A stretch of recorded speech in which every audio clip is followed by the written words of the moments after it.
na buhay iyong tinakpan. Butas na gawa ng nakaraan. Paano ko susuklian ang iyong kabutihan? Buong buhay ko ilalaan sa tangi kong kaya.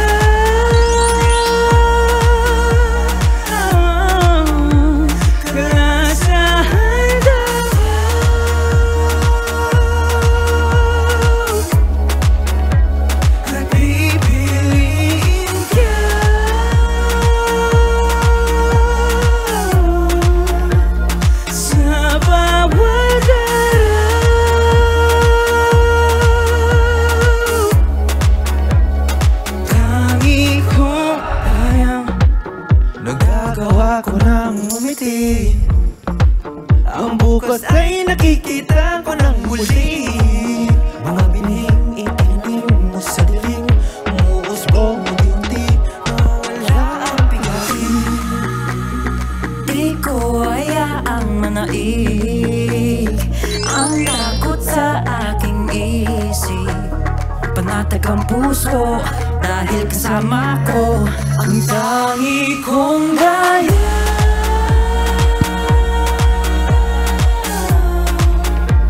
Kalasahan dagat,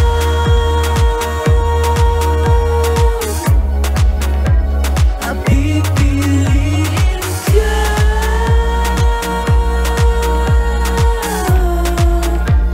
Sa bawat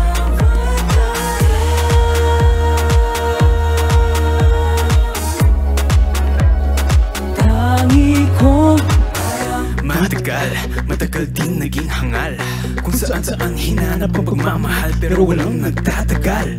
Inunaw ko sa bagong sarili, pero wala rin nangyari. Tataka bakit bigla na lang siya nawala nang walang pasabi. Nawalan ako ng gana, di na naniwala na meron ko pag-asa. Pero kung kailan di mo naakala, may isang darating na magbabalik ng sa mundo mong balot ng dilim. Liwanag niya ang magsisilbing gabay patungo sa kanyang bisigan. Mananatiling tangi kong bayan.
Na-excite kami kausapin kayo eh, sorry. I was so excited. Ang galing eh, ang husay. Ang saya! Dito ako sa kabila. Okay. Oh, hi! Good morning. Game, bate! Nagpasiklab na agad yung alamat to start the day. Pero syempre, batiin muna natin ating viewers. Good morning, mga kapatid! April 2, Mariaw Maynaat sa Wikang Tausug. Pop na pop ang ating Tuesday morning sa bigay todong performance ng ating mga bisita. Parang ayoko itong sabihin. Hataw na hataw naman talaga sila, di ba, Mama Jim? Parang patibong para sa'yo. Sabi niya, ang sarap pakihataw. So mamaya gagawin niya, miso Jess. Guys, oh my God, I am an immediate fan.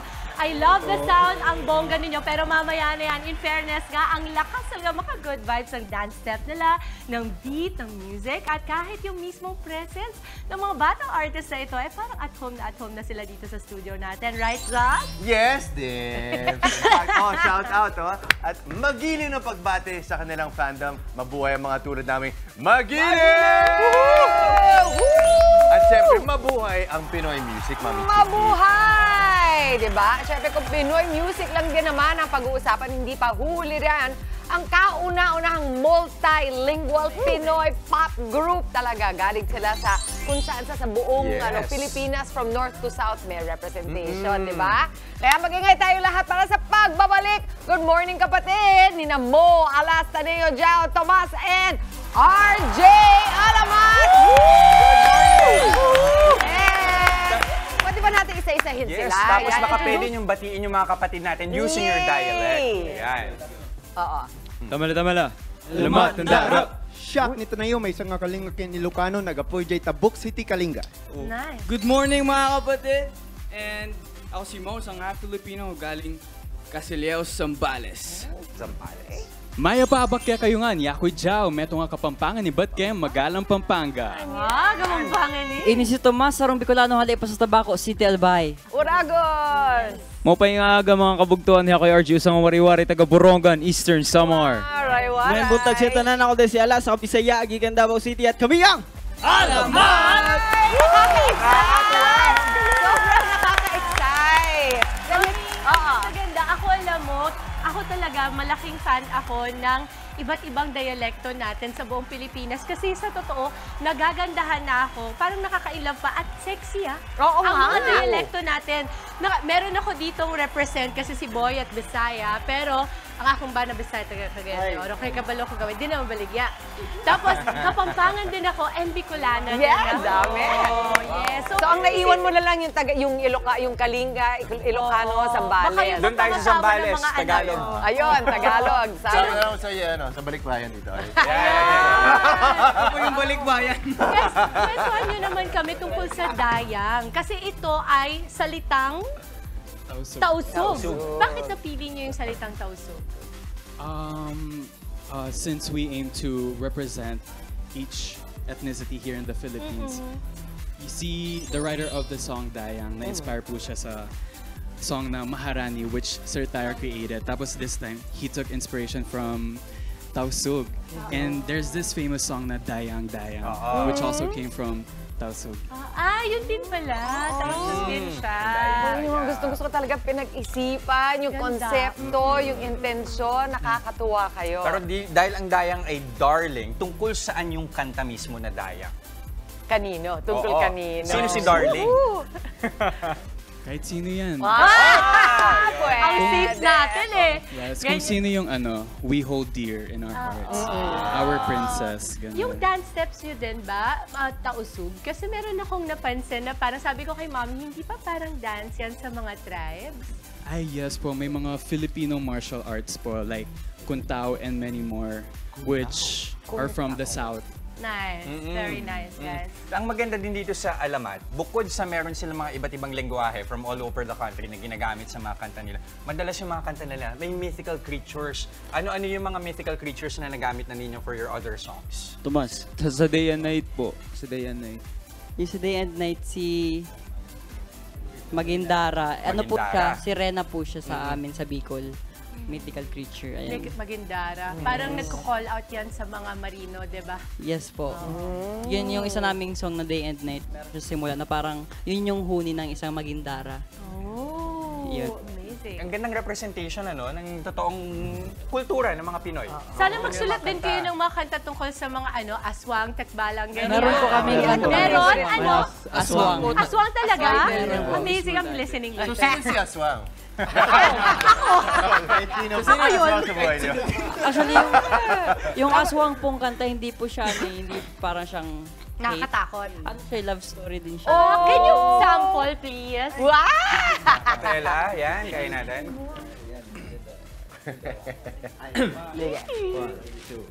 Sip-sipin mo ang aking dugo't putot laman gamit ang mabalasik mong dila hanggang sa mangina.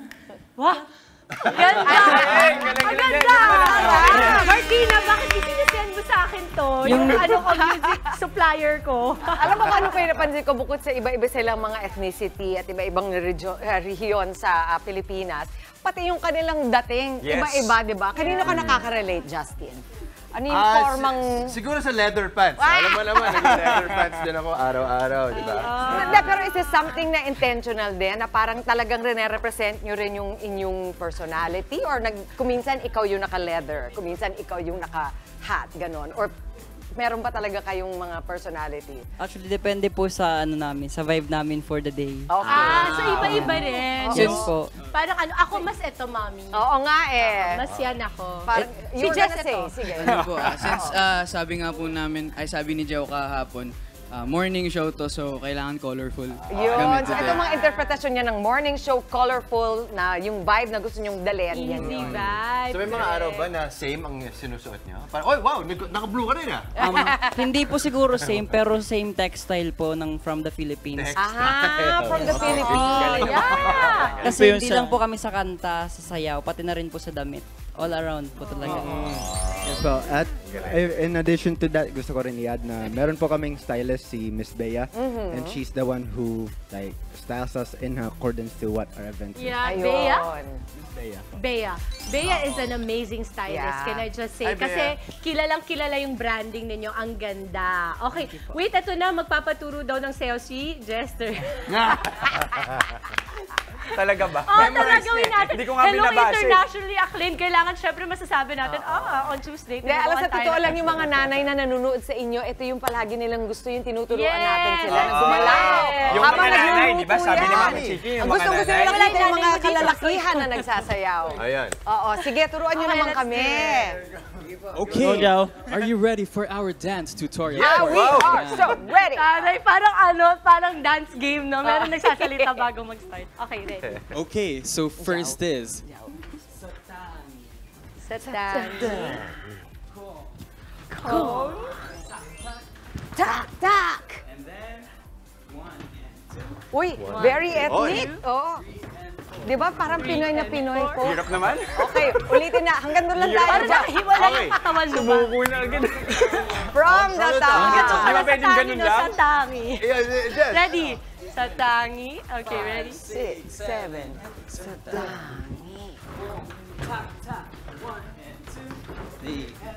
Oh, music tayo. Di ba yung mga May ganyan music parang ba very yun? ethnic? Kuhang-kuha po. Oh, very go. Oh, ang Ano gusto ganda. mo? Sa tangi. Nakalimutan Yan ko kasi na. sumasayaw. Yes, thank you so much. Sobrang amazing ninyo. Sobrang naging fan ako. Mamaya sa kotse ko kayong magpe-play. Yes. Anything na pwede naming abangan na gagawin ninyo, sa namin kayo pwedeng mga i-follow. Pwede rin yung mga individual nyo ba na Instagram or Facebook. Ganyan. Hi guys, para updated kayo sa aming mga ganap, you can follow our social medias. Just search Alamat Official on all social media platforms. Tapos, na-release na ang Dayang Acoustic, Dayang R&B, and Dayang Music Video. It's on YouTube now and on all streaming platforms. Who directed your music video? Direct Curbs Balagtas from Nice. Yumi Us Manila. Good job. Alright. Shout out. Napakahusay, Good job. napakahusay. Muli, maraming salamat sa inyo mga kapatid. Thank you very much, Alamat. Ito, ihataw na natin ang Martes, salubungin na natin ang araw ng may ngiti at pag-asa. Ako si Jess De Los Santos. Ibahagi na po ang saya ngayong umaga sa inyong mga kanya-kanyang dayang. Sulitin na po ang bawat sandali with your loved ones, mga kapatid. Ako naman po si Dimples Romana. Para makahataw at mas makasaya, huwag pong kalimutan mag-agahan. In full energy, samahan niyo kami. Ang inyong paborito morning kasalo. Ako po si Justin Quirino. At syempre, mauna sa ating mga balita sa frontline sa umaga, mga mainit na update sa ilang pangyayari sa loob at labas ng bansa. Ako po si Chiki Roa Pulo. Kaya naman, masayambati namin sa inyo, mga ate, kuya, nanay, tatay, lolo at lola. Good morning, kapatid! Okay, Justin, ano pa iba mga inain natin per hour mga viewers sa ating mga kapatid? Oo, yung mga millennials, makaka-relate sila dito. It's getting hot in here. So drink more Yung sa'yo, water. Pantito. Yun din. Pantito. Hindi ko gagawin to. Hindi ko gagawin yan, di ba? Pero sige nga, di lang dahil sa ating mga bisita dito, pero literal, mga kapatid, grabe, umiinit na talaga. Kaya nga, stay hydrated para makaiwas sa mga panganib na dala ng heat stroke. Yan naman ang tatalakayin ni Doc Dex sa Sabi ni Doc. Eto ha, saktong pampapresko at pantanggal. Init na rin. Susubukan natin ang trending na ice cream na ice candy. Ang panindang ice cream di. Ang nice na titikman natin maya-maya lang. And speaking of paninda naman po, alamin natin ano ba ang sinasabi ng batas tungkol sa mga panindang kinumpiska sa mga operasyon sa kalsada. Ipapaliwanag naman yan ni Attorney Buko sa Legal Bato. At sa ibang issue naman, pag-usapan natin ang mga buhay ng mga natatanging ama na kinakayang magpalaki ng anak ng mag-isa. Ang kwento ng nakilala naming single dad, ibabahagi natin sa Payong Kapatid. At sa mga balita naman sa frontline sa umaga, harang sa mga kinumpuning kalsada ng EDSA, inalis na. Sitwasyon ng trapiko, ihahatid natin mamaya live. Ilang residente sa barangay San Isidro sa Parañaque inilikas sa covered court matapos masunugan. And weightlifter Rose G. Ramos, si kapitong Pinoy athlete na pasok sa Paris Olympics. Catherine Bernardo, naka-move on na raw matapos ang hiwalayan nila ni Daniel Padilla. Shoutout naman po sa aming mga dayang. Ang inyong mga darling smile gawin nating pampabuenas this morning. Join na po sa aming Kagumoka Selfie Contest. Nood lamang po ng Good Morning Kapatid. Bonggahan ang pagsiselfie while watching. Ang photo i-PM lang po sa aming official Facebook page na Good Morning Kapatid. Ang pinaka-darling na smile winner ng 500 pesos worth of load. Kaya naman, Kagumoka, go and selfie na! Dali-dali lang ang pagtutok mga kapatid. Magbabalik ang inyong paboritong kasalo sa umaga. Good Morning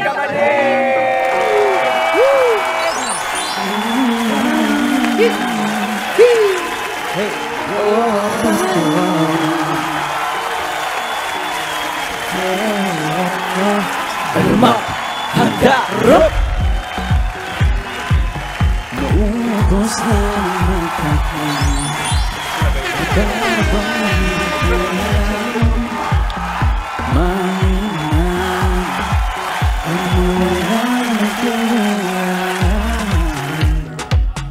Dahil sa iyong mga kamay, unti-unti akong nabuhay. Iyong pinagpapapapa, bukas na buwan na dami puso suplian ang iyong kabutihan.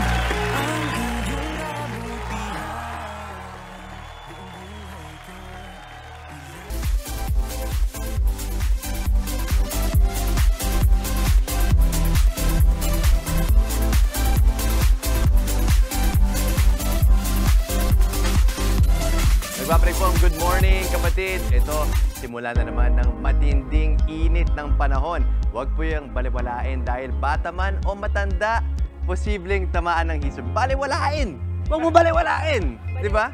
Baliwalain! Huwag mo baliwalain! Okay? Heat stroke for all. Narito ang sabi ni Doc.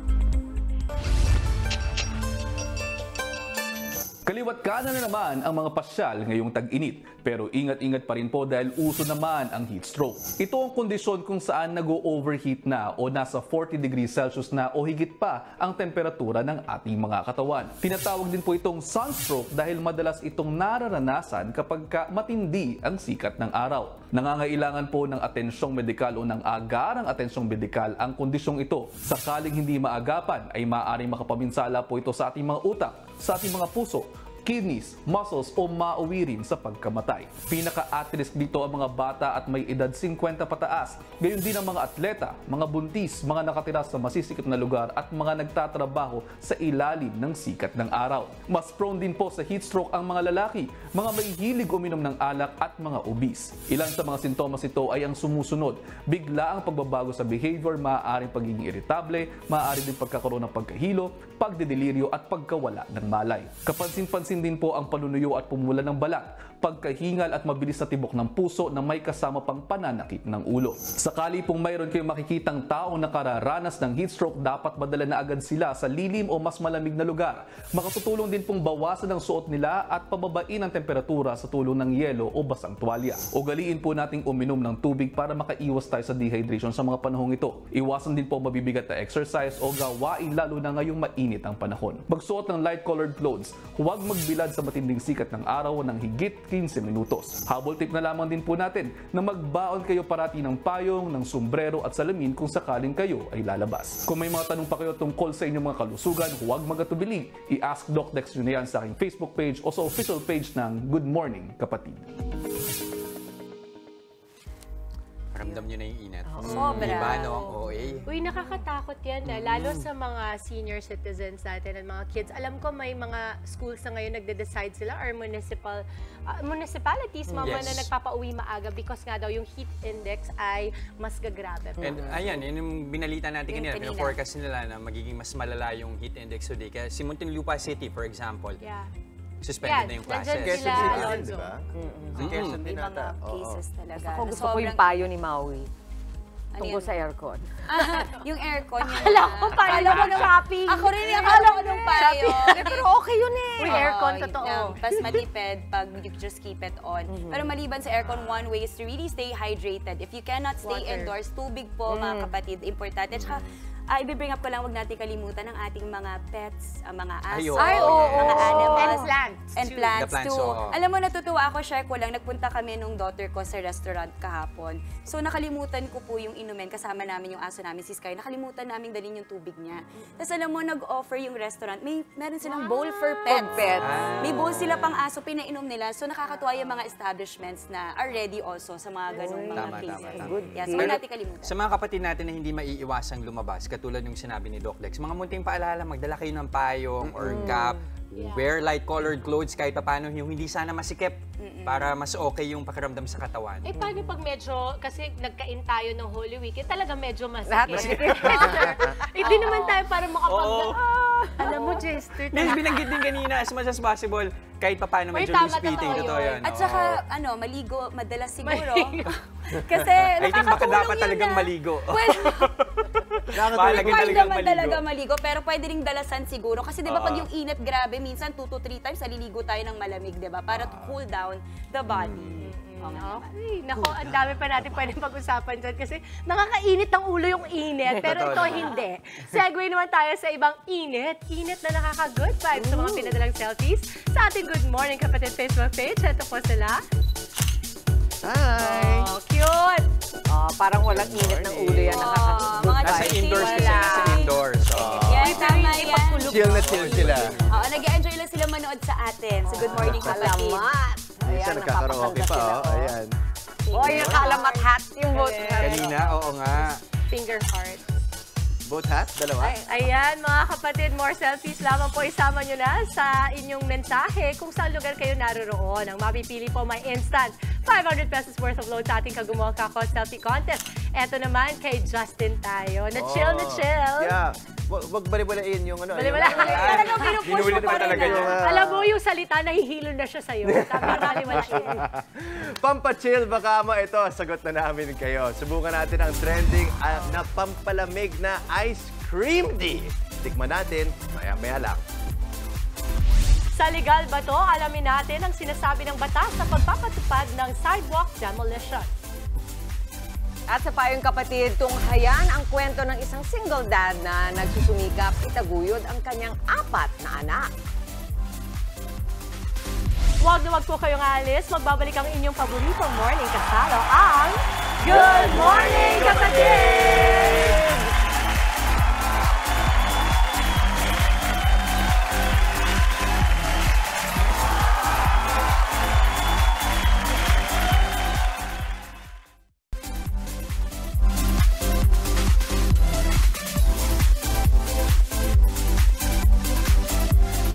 Nagbabalik pa rin ang Good Morning Kapatid na kasanayan na natin na si nanay ang laging abala sa bahay.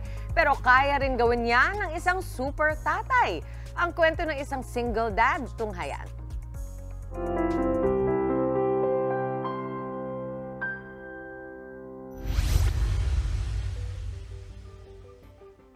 kanya-kanyang papel ang ama at ina sa isang pamilya.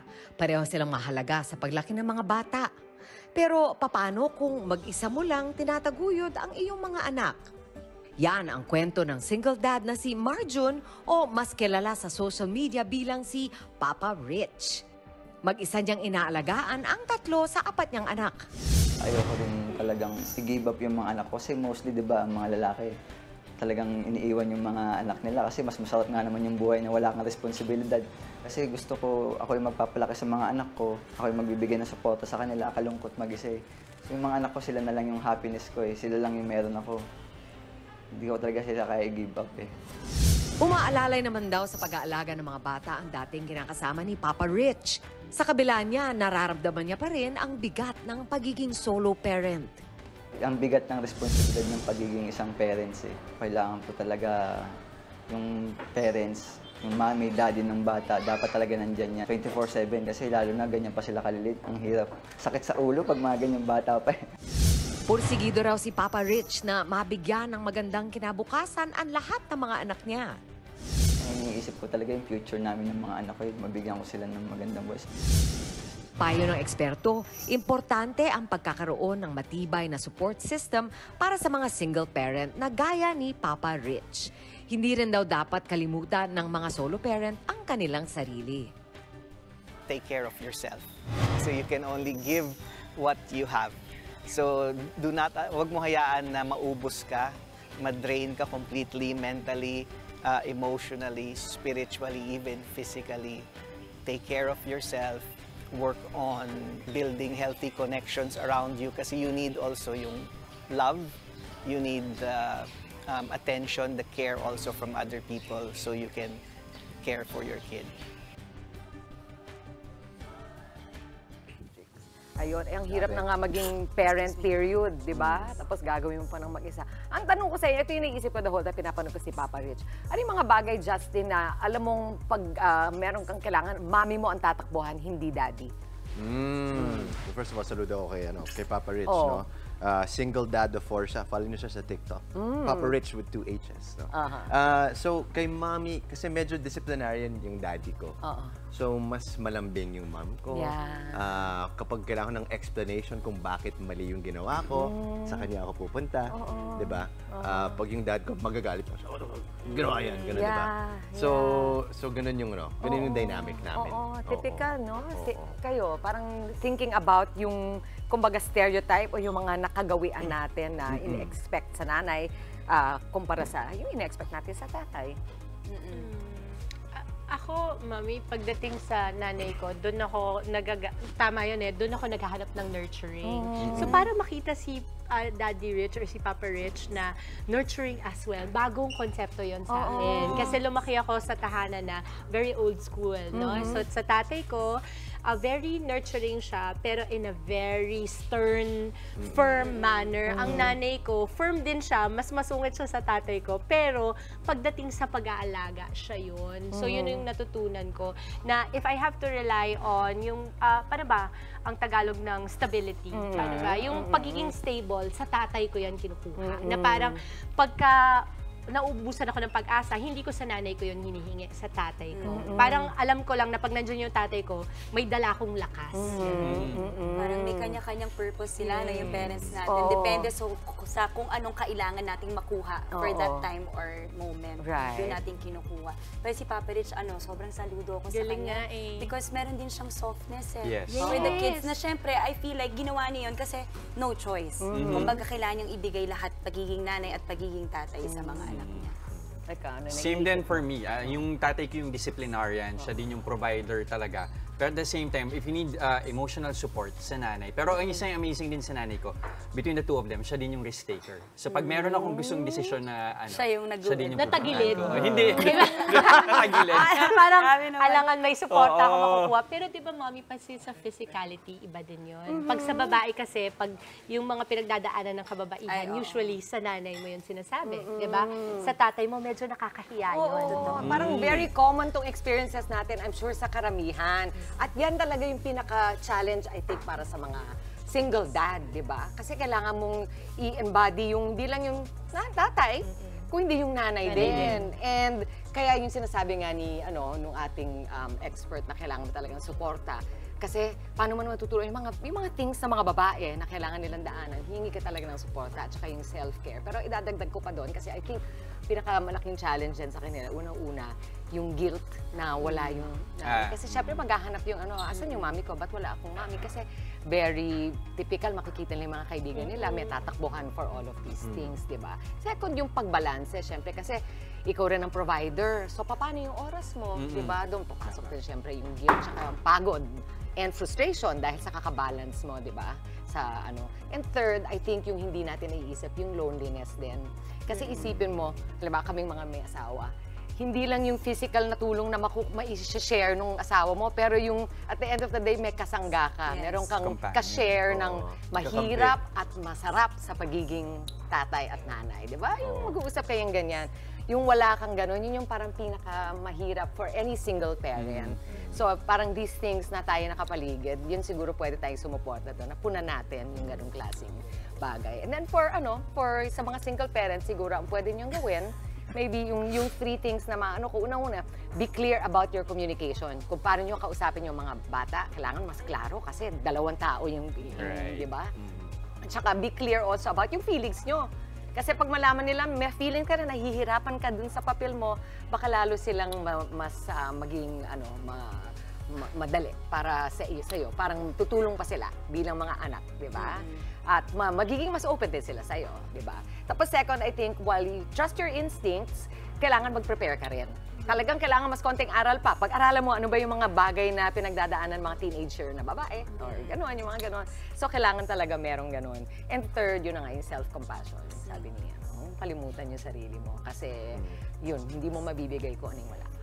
Ganda. Saludo. Galing mo, Saludo. Mami. Saludo tayo kay Papa Rich. Ang galing. Papa Rich. Iba. Pero saludo din tayo kay Papa Rich. Iba rin.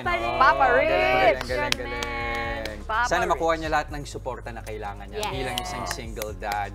Pero ito, baka may mga kapatid pa tayo nangangailangan ng ibang klase ng suporta. Ito sa Legal Bato. Makatarungan ba ang nag-viral na pangungumpiska ng mga paninda ng isang vendor sa isang sidewalk demolition? Naku, alamin natin mamaya ang kasagutan with Attorney Buko. Tuloy-tuloy lang ang good vibes. Kasama pa rin ang inyong paboritong kasalo sa umaga. Good morning, kapatid!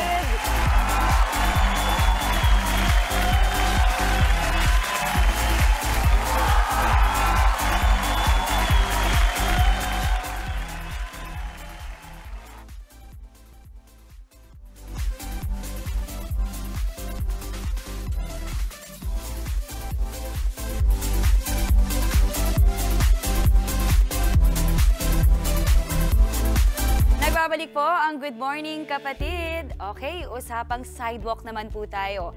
Nag-viral sa social media ang pangungumpiska ng paninda ng isang sidewalk vendor. Ang reaksyon ng marami, hindi makatao ang pamamaraan ng isinagawang demolisyon. Ano kaya ang masasabi ng batas tungkol dito? Yan ang tatalakayin ni Attorney Buko sa Legal Bato.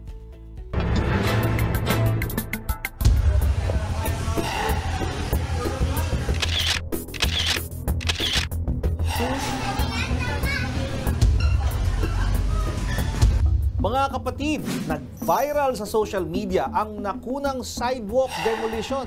Sa video, makikitang kinukumpiska ng LGU Demolition Team ang paninda ng isang sidewalk vendor.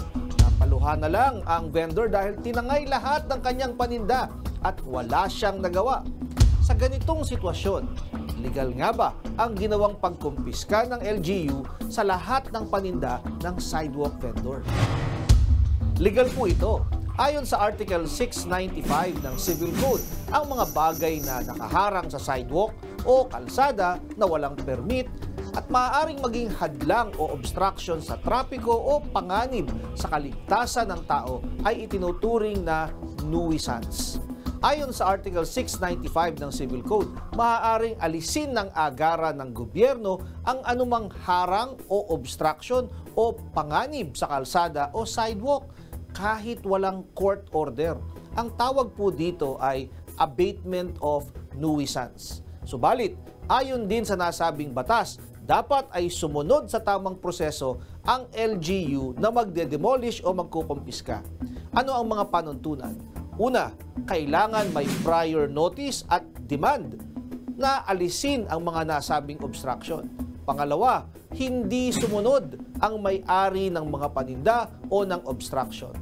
Pangatlo, ang pag-demolish o pag-confiscate ay dapat nakabatay sa isang ordinansa at may assistance ng pulisya ang pagpapatupad nito. At panghuli, ang halaga ng i-demolish o kukumpiskahin ay hindi dapat ihigit sa 3,000 piso. Kung hindi susunod ang LGU sa nasabing mga panuntunan, ay maaaring makakasuhan ang mga opisyal nito ng abuse of authority sa tanggapan ng ombudsman. Paalala po sa mga vendors, dapat po ay kumuha kayo ng permit mula sa mga local government unit at sumunod sa batas o ordinansa para hindi po kayo maperwisyo. Paalala naman po sa mga tauhan ng City Hall na magpapatupad ng mga demolition o confiscation na ito. Dapat po ay may malasakit ang serbisyo. Sa lahat ng bagay, dapat tao ang una. Tao at karapatang pantao ang mahalaga. Kung kayo po ay may nais ikonsulta sa inyong lingkod, i-follow lang ang Facebook page ng Good Morning Kapatid. Mangyaring i-private message po ninyo sa akin ang inyong mga katanungan. Maraming salamat. Magandang binanggit ni attorney yung mga pamantayan, panuntunan. Ang pinaka nag-react tayo doon, 3,000 yung threshold. Eh, pag nakita mo yung mga video naman kinukumpis ka, alam mong higit sa 3,000 yun. Tsaka gusto ko rin na ngayon may video na talaga. Pwede mo nang kunan. Kahit nga yung mga nag-aabiso, kukunan mo habang bibigyan mo ng warning para walang sisihan. Hindi naman ako sinabihan. Walang mga ganon. Or, diba? So it goes both ways, no, Mama, yung sinasabi mong video na kapag din yung mga officials natin, pag nagbibigay sila. Kasi kawawa rin. Ako, alam mo, naawa ko dun sa mga nakukumpiskahan. Pero syempre, lahat tayo dapat merong rules na sinusunod. At lahat naman yan ay dapat gawin natin. Pero also, dun sa side naman ng mga officials, ang hirap din siguro na nagpapatupad ka lang naman talaga ng batas. Minsan, ikaw pa yung nasisisi. Diba? Yes. So, maging maingat tayo both ways. Dapat may responsibility both. Una yung sa officials, kailangan siguraduhin na kapagbigay ng prior notice bago gawin yung demolition. At the same time, sa mga nagtitinda naman, yung mga may negosyo, matutong sumunod kapag nilabas naman na yung notice. Ayan, maraming salamat. Attorney Buko na, by the way, batiin natin, kakapost lang niya, pasok siya, top 100 lawyers in the Philippines according to the Asian Business Journal. Top 1 ka sa amin. Top 1 ka sa amin. Napakahusay. Bukas, live siya. Ayan. Hindi naman tayo papayag ng ganun-ganun lang yun. Attorney, wag kang mahiya magdala ng mga kabutseron mo. Yan. Eto ba, at sa aming pagbabalik, beat the hit muna tayo. Ito, titikman natin ang isang pampalamig na trending ngayon. Ice cream na. Ice candy pa, ang Nice Ice Cream D. Abangan mamaya. Tuloy-tuloy lang ang happiness ngayong umaga. Dito pa rin sa inyong Happy Morning Kasalo ang Good Morning Kapatid!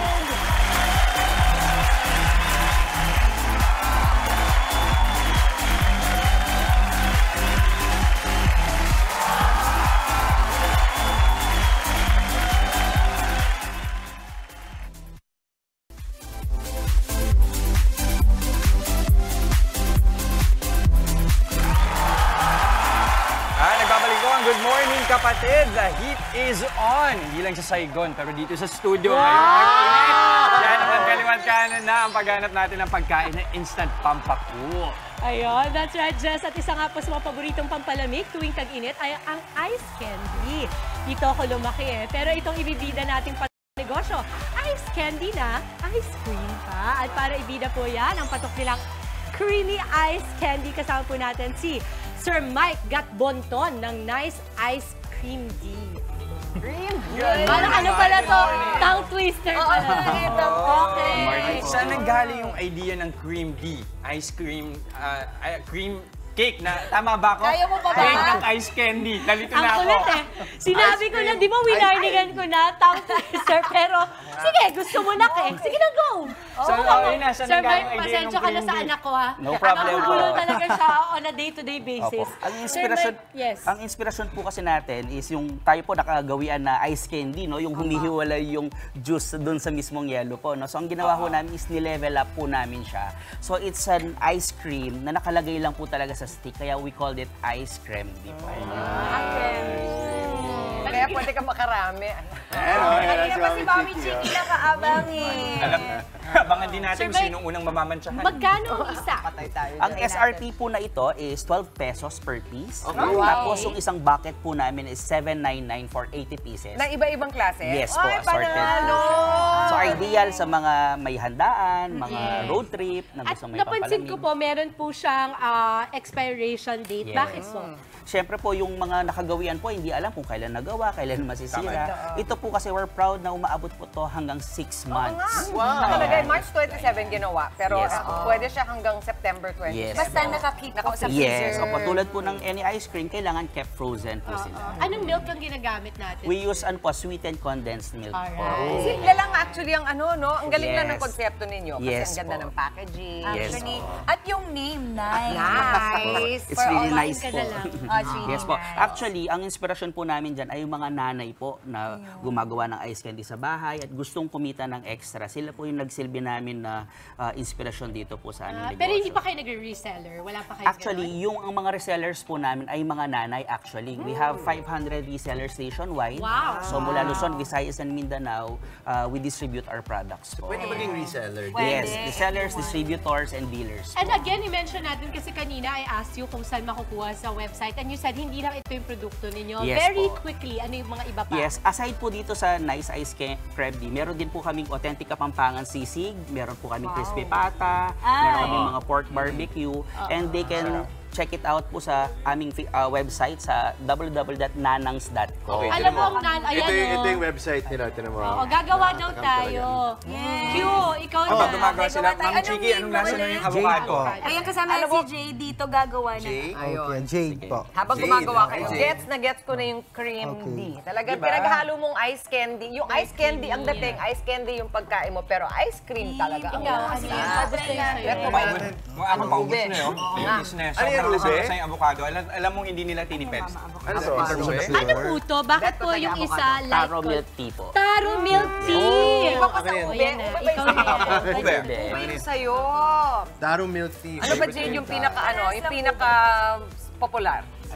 Bestseller po Oo, namin. bestseller. Actually po, dalawang klase po yan, which is classic and premium. Yung premium po namin is Black Forest, Nice.